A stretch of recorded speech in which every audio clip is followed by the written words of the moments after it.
प्रधानमंत्री नरेंद्र मोदी का मानना है कि सतत विकास के लक्ष्यों को हासिल करने के लिए सामूहिक स्तर पर यानी सबको मिलकर प्रयास करने की जरूरत है।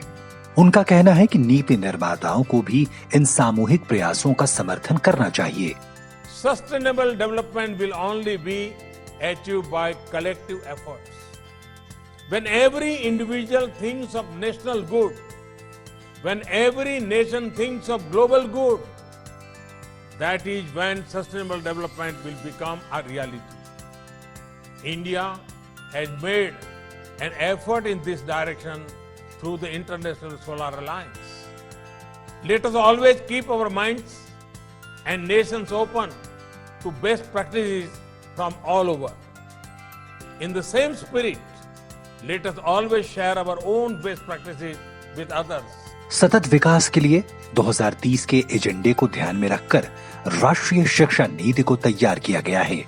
नई शिक्षा नीति की सिफारिशों के मुताबिक ही समग्र शिक्षा स्कीम को तैयार किया गया है, जो ये सुनिश्चित करता है कि स्कूलों में बच्चों को ऐसी शिक्षा मिले जो उनमें भविष्य की चुनौतियों से निपटने की क्षमता का विकास करे। समग्र शिक्षा के तहत सभी स्कूलों को छात्रों के लिए यूथ एंड इको क्लब बनाने को कहा गया है। यूथ क्लब बनाने का मकसद है युवाओं को संगठित करना और उन्हें रास्ता दिखाना, ताकि उनकी ऊर्जा और क्षमताओं का उपयोग राष्ट्र के विकास के लिए किया जा सके। शिक्षा मंत्रालय के निर्देशों के मुताबिक केंद्रीय विद्यालय संगठन ने सभी केंद्रीय विद्यालयों में सिंगल यूज प्लास्टिक के उपयोग को बैन करने का अभियान शुरू किया। इसके तहत छात्रों को जागरूक करने और प्लास्टिक मुक्त कैंपस बनाने के लिए उन्हें प्रोत्साहित करने के मकसद से कई कार्यक्रम चलाए जा रहे हैं। इन कार्यक्रमों में अब तक 6,63,725 छात्रों की भागीदारी रही है। केंद्रीय विद्यालय संगठन वने रक्षते रक्षतः में विश्वास करता है।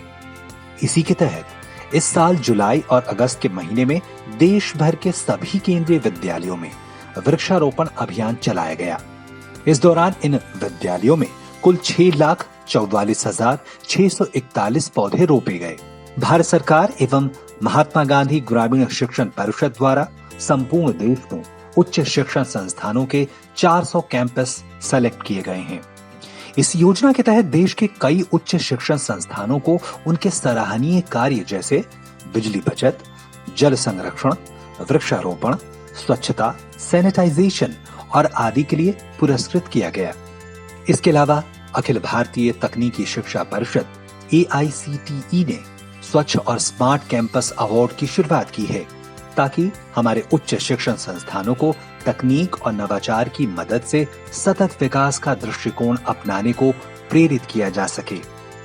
इन प्रयासों से सतत विकास के लक्ष्य 4 को हासिल करने के भारत के प्रयासों को बल मिलेगा, जिसके तहत सभी बच्चों के लिए निःशुल्क, न्याय संगत और गुणवत्तापूर्ण शिक्षा सुनिश्चित करने की बात कही गई है।